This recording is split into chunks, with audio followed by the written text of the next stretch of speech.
안녕하십니까. 5월 21일 낮 김경국TV 시작하겠습니다. 6.3 지방선거가 이제 약 2주 앞으로 다가온 가운데 부정선거에 대한 경계 심리도 강화되고 있습니다.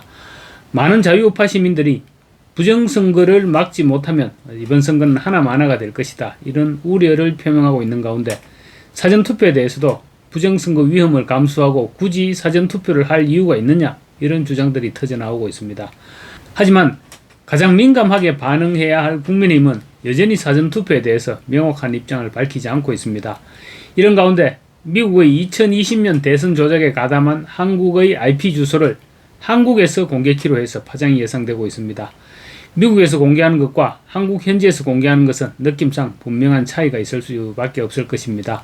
특히 이 IP 공격에 대한 미국 정부 차원의 조사가 진행 중이라고도 밝히고 있어 결과가 발표되면 파장은 훨씬 증폭될 것으로 보여집니다. 트럼프 대통령은 당선인 시절이던 지난 2024년 11월 15일 미국 플로리다주 웨스트팜비치에 자리한 자신의 별장인 마르라고에서 열린 미국 보수정치행동회의 시펙 갈라 디너쇼에서 2020년 대선에서 공화당 지지 그래프가 갑자기 꺾였다는 점을 지적했는데, 이 현상은 사이버 해킹이 원인인 것으로 최근 파악됐습니다. 그런데 당시 한국의 IP가 유입됐다고 미국 전문가가 의혹을 제기한 것입니다. 이렇게 미국에서는 지금 2020년 대선이 조작됐다는 점을 기정사실로 받아들이고 있는 가운데 미국 대선 조작에 가담한 한국의 IP 주소 목록을 확보한 미국 IT 전문가가 오는 6.3 지방선거를 전후해서 한국으로 입국해서 증거 목록을 전격 공개하겠다는 의사를 밝혀서 큰 파장이 예상되고 있는 것입니다. 그는 한미 부정선거 공동조사단의 한국 측 전문가 그룹과 비공개 협의 과정에서 이같이 밝혔고, 구체적인 방안 일정을 확정했다고 한미일보가 보도하고 있습니다. 다만 공개 일정을 지방선거 전후로 밝히고 있는데, 이왕이면 지방선거 이전에 공개해서 경각심을 불러일으켜줬으면 하는 생각인데 일정이 어떻게 될지는 아직 모르겠습니다. 한미 부정선거 공동조사단과 자유와 혁신당의 부정선거 방지단 등이 중심으로 사전투표 반대 운동을 하고 있는데, 기왕이면 29, 30일 이틀간 실시되는 사전투표 이전에 공개된다면 더 효과적이지 않을까 싶기도 합니다. 한미 부정선거 공동조사단은 황교안 자유와 혁신 당대표가 지난 3월 미국 보수정치행동회의 시펙 연설 당시 트럼프 대통령의 오랜 부정선거 투쟁 동지 마이클 린델 TV 대표를 만났을 때 요청했고, 린델 대표가 적극 화답하면서 본격 활동에 들어갔습니다. 그런 과정을 거쳐서 린델 대표가 직접 천거한 책임자급의 미국 IT 전문가 A씨는 최근 한국 측 조사단장인 박주현 변호사를 비롯한 조사단원들과의 공식 상견례 자리에서 내가 한국에 간다면 이 정보를 갖고 갈 것이라고 구체적인 계획을 밝혔다고 한미일보가 보도했습니다.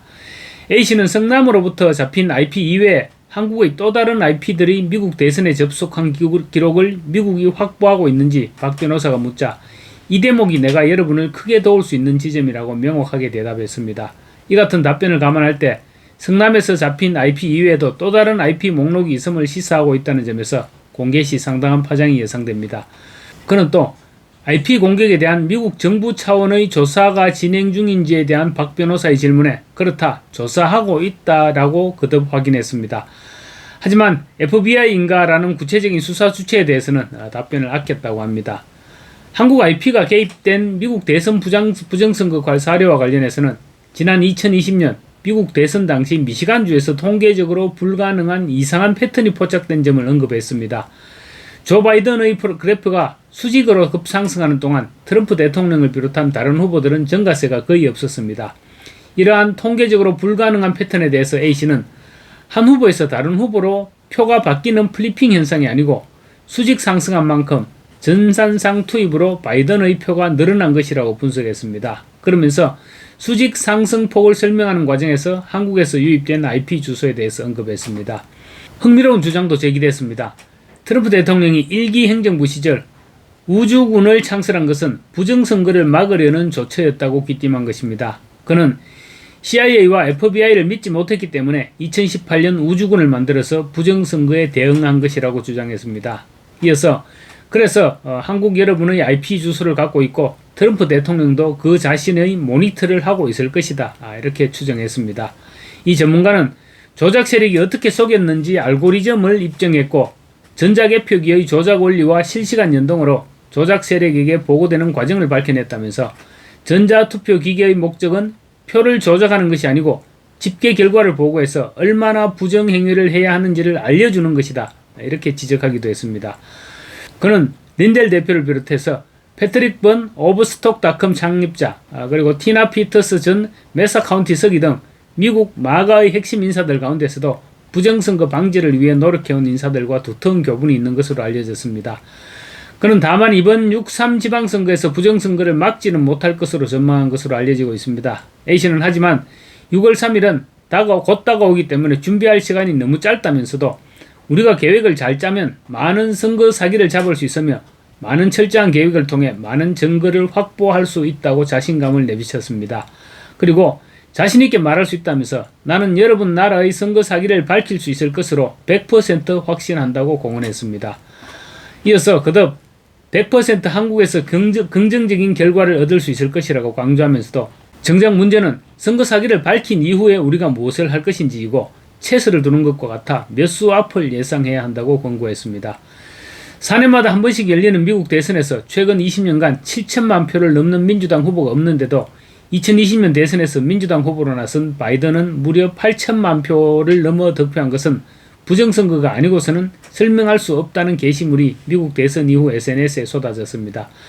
바이든이 당선되고 트럼프 대통령이 낙선한 통계 법칙이 한국 등의 IP 공격 때문이라는 전문가의 분석 결과가 나오게 된다면 파급력은 상상을 초월하게 될 것입니다. 한편 트럼프 대통령도 공유한 바 있는 X의 SCIF 계정에서 박주현 변호사가 단장을 맡고 있는 한미 부정선거 공동조사단 영상을 공유하는 등 한국의 부정선거 우려에 미국에서도 상당한 관심을 보이고 있는 것으로 드러나고 있습니다. 이 영상에는 한국의 부정선거 증거 영상들, 그리고 윤석열 대통령이 연설하는 장면, 또 황교안 대표, 박주현 변호사, 그리고 사제를 틀어서 2020년 미국 대선의 부정선거를 밝혀왔고, 그래서 트럼프 대통령과 가까운 린델 대표가 함께 찍은 사진도 나옵니다. 이들은 미국의 부정선거는 해결됐으니 이제 한국의 부정선거를 해결해야 할 때라고 목소리를 높이고 있습니다. SCIF의 다른 글들에서는 미국 부정선거의 증거를 확실히 잡은 것들을 소개하고 있습니다. 원래 투표 관련 기록은 24개월을 보관해야 하지만 미시간주 등에서는 국무장관의 지시로 선거가 끝나자마자 삭제한 것을 직원이 인정했는가 하면 위스콘신주는 투표권이 있는 선거 인구가 400만 명인데 유권자 수가 700만 명이 등록되어 있다는 것을 확인했다는 등의 내용입니다. 더 SCIF는 미국에서 부정선거 증거를 모두 가지고 있으며 이제 터트릴 일만 남았다고 주장하고 있습니다. 미국의 부정선거는 생각보다 심각했고 민주당은 물론 주정부까지 개입된 것이었다는 주장입니다. 우리나라는 과연 어떨까요? 한국가를 망가뜨리기 위해서는 외부에서의 침략보다 정치인들을 물갈이하는 것이 가장 쉬운 방법이라고 합니다. 말 잘 듣는 바보들에게 정치를 맡겨놓으면 그 나라는 순식간에 망가뜨려진다는 것입니다. 지금 대한민국이 그 꼴이 아닐까 싶기도 합니다.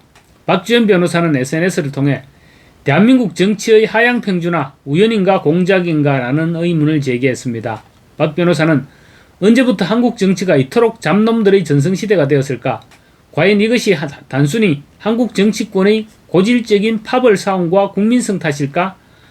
대외 공작 역사에 조금이라도 해박한 사람들이라면 지금의 현상이 철저히 계산된 외부의 전략적 결과물일 수 있다는 합리적 의심을 제기한다. 바로 중국 공산당의 전형적인 유용한 바보 전략이다라고 주장하고 있습니다. 박 변호사는 적의 내부를 침투할 때는 가장 부패하고 무능한 자들을 지도자로 세워라. 그들이 스스로 나라를 망치게 만드는 것이 가장 비용이 적게 드는 전복이다. 그게 바로 유용한 바보 전략이다라고 주장하고 있습니다. 탐욕스럽고 무능하며 그리고 약점이 많은 자들을 지도자로 내세워 놓으면 그 나라는 내부로부터 스스로 무너진다는 것입니다. 다른 것은 모르겠지만 탐욕적이고 무능하면서 약점이 많은 정치인은 대한민국 정치인들의 모양새와 싱크로율이 거의 100%가 아닐까 싶다는 생각이 들기도 합니다. 마치겠습니다. 감사합니다.